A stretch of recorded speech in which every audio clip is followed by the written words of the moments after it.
it's Lisa from Lisa Mears Card Designs. Before we get started, please go ahead and subscribe to my channel by clicking that subscribe button. Today I am making a slimline card. A slimline card is one that measures 4 by 9 inches, so it's a long landscape card. I did make a few of these slimline cards a few weeks ago. When I did a product share for some Halloween cards that I made, and I will link those below in case you want to take a look at them.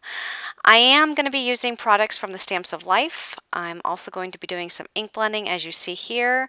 I am starting off, I did take a piece of the Bristle Smooth cardstock and I cut it down to slightly smaller than a 4 by 9 size. This piece of cardstock actually measures 8 15/16 by 3 7/8. I am using my glass mat behind that because I am doing the ink blending. That way if I make a mess, I can just wipe it off. I am using some Distress ink, some Tim Holtz Distress inks to do the ink blending, and I did pick some fall colors. The colors that I'm using are the Carved Pumpkin, Rusty Hinge, Fossilized Amber, and Scattered Straw, and I will link those below. So I'm just laying them from lightest to darkest on this layer. So at the very top of the layer is the lightest color, which is the Scattered Straw, and then underneath that it goes into the Fossilized Amber, Rusty Hinge, and then the Carved Pumpkin at the bottom. I did take a paintbrush and some water and I flicked that onto there to give it a nice little background.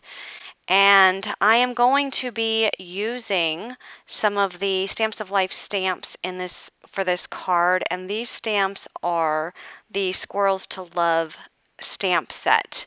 There's a boy stamp and there's a girl squirrel stamp. I stamped those onto my Spectrum Noir Ultra Smooth cardstock, and that is the cardstock that I use for the alcohol marker coloring. I did use my Spectrum Noir. It's the Finesse by Spectrum Noir, and the color is Noir Black, and that is the ink pad that I used to stamp onto this paper, and I will link those below as well. I am using my Copic markers to color these, and for the let's see, I'm coloring here is the boy stamp, and I'm using the E39, E37, E33, and E31. I'm also using E53, E51, E50, and then for the nose will be the N2 and N6, and I will put those colors below as well. And then for the girl squirrel, I'm going to be coloring her a little bit lighter shade than the boy squirrel. I'll be coloring her E25, E23, and E21. And then I'll also be using E53, E51, and E50, and then the same N2 and N6. And then for her bow, I'll be using some reds, which are the R24, 29, and 27. Actually, I did those out of order, so it's R24, 27, and 29. I do not color the flowers in the boy squirrel's hand because I'm actually going to be cutting them out of his hand, so cutting those away from the stamp because I don't want to use the flowers. I will be incorporating the Pinecones2Stamp stamp set, and I think it will be really cute to have a pine cone in his hand rather than the flowers. So that's what I'm going to be doing for these. And after I color these up, I am going to be using the corresponding dies to cut them out to put them on my card. And here you see me using the tip-to-tip method using my Copic markers, where I'm actually taking one of the lighter markers, the E21, and rubbing off on the tip of the darker marker E23, and then using that to blend to get a little bit better blend with the two colors. And that's useful when you have a darker color and a lighter color that aren't blending as easily. You can take the lighter marker, put it on the tip of the darker marker to get a little bit of ink on there, and then color with that. And it doesn't hurt the marker at all. The ink will actually eventually come off of the lighter marker. So here I'm just snipping away the flowers from the squirrel's hand using my scissors. because I'm not going to need those for this particular card. And then just smoothing out the edges. So here I'm taking my chocolate Stamps of Life color box ink and my small pine cone stamp from the Pinecones2Stamp stamp set, stamping these directly onto the Ginger Snap cardstock by Stamps of Life. And I am going to take the shadow layer die and I am going to cut these small pine cones out. So here's what they look like.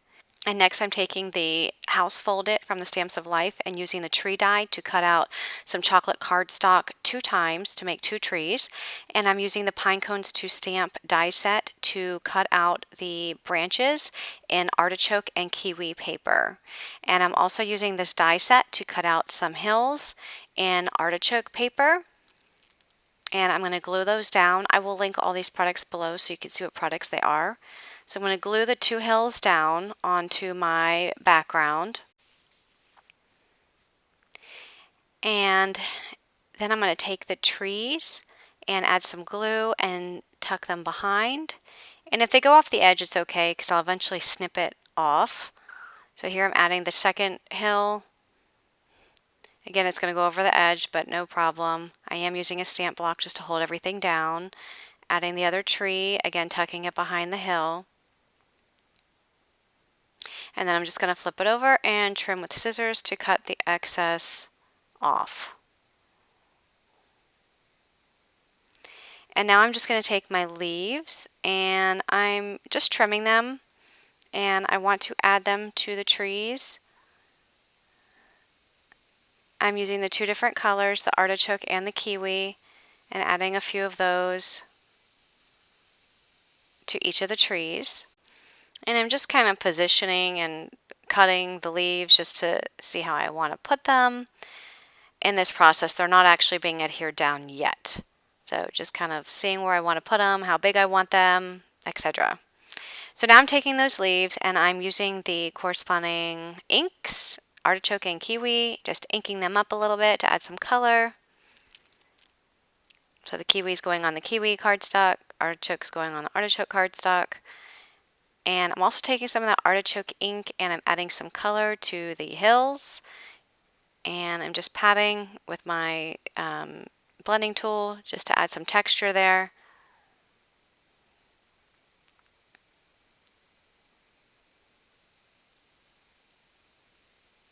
And now I'm just taking my glue and I'm adding glue to my finger and I'm smearing it on those leaves.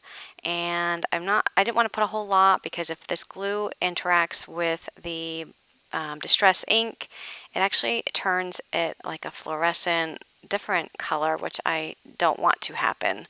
So just adding it to my fingertip, smearing on what I want very lightly, and then adding it to the tree, and I'm using my stamping block to hold those leaves down so that they do stick. Next, I'm taking those small pine cones that I stamped with that stamp set, and now I'm just taking some scissors. I know that the shadow layer cut those out, but I wanted to trim down some of this excess cardstock that appears around these pine cones. Just wanted to make them a little bit smaller because some of those are going to be going in the trees. So here I was just positioning them where I want them to go. Added some double-sided tape. I didn't want to apply glue because I felt like the double-sided tape would have applied these better to all of the layers here because it's the tree and then all of those leaves and then the pine cone. So I did the double-sided tape on the back of these. And I just added a few pine cones to each of these trees. And then I'm going to position my stamps where I want them to appear on this layer. I'm also incorporating the Wheelbarrow2Stamp stamp set. I had previously stamped, colored, and cut out this stamp in the past, so I just took it out of my stash and I'm using it on this card. I am using a thick foam to pop up those squirrels because I want them to appear a little bit thicker, or I should say add more dimension to those squirrels so they pop up in relation to the wheelbarrow. the wheelbarrow is actually being glued down to the base of this card layer. And so the squirrels will be popping up around it. So I added the thicker double-sided foam to these and am placing them. I had to cut it down obviously and then place it on the card.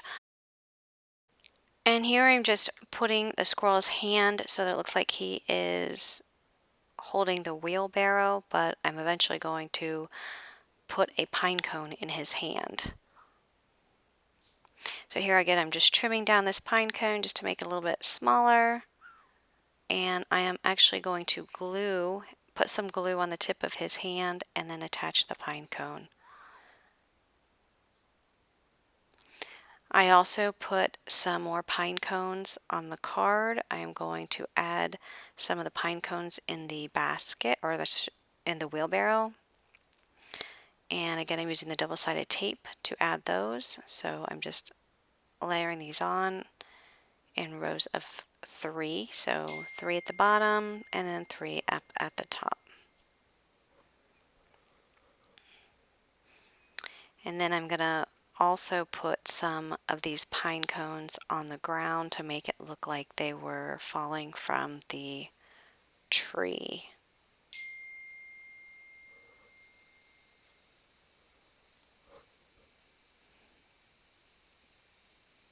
So here I'm taking a piece of foam adhesive and I just put it on the back of one of the pine cones and I was covering up that gap between the two hillside layers.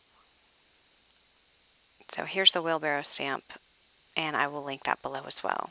And now I'm using this border die and I'm cutting out a piece of the white cardstock and I'm going to use the I Pine For You stamp that came with the Pinecone stamp set. I was going to use my Misty to stamp this on, but I needed to curve this stamp so that it fit in the banner. So I'm using just a stamping block and I'm using my artichoke ink, stamping that up and stamping it onto the banner. And then I'm going to take that banner, add some foam to the back, and I am going to add that to the top of my card.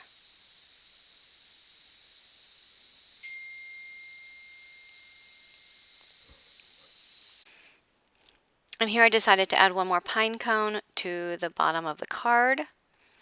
And then I'm going to put this layer on a card base. So I cut a piece of the powdered sugar cardstock down to an 8x9 and then I scored it at 4 inches to make a 4x9 card base. And I'm just going to use some glue to attach that layer to the top of the card base.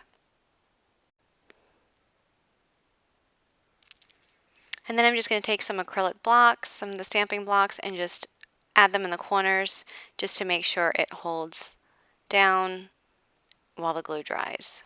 And here's my completed card. I think it turned out super cute, incorporating several of the Stamps of Life products into this card. And I will link all of those products below. So if you have any comments or questions, please feel free to leave them below. And be sure to subscribe to my channel at Lisa Mears Card Designs for more card making inspiration.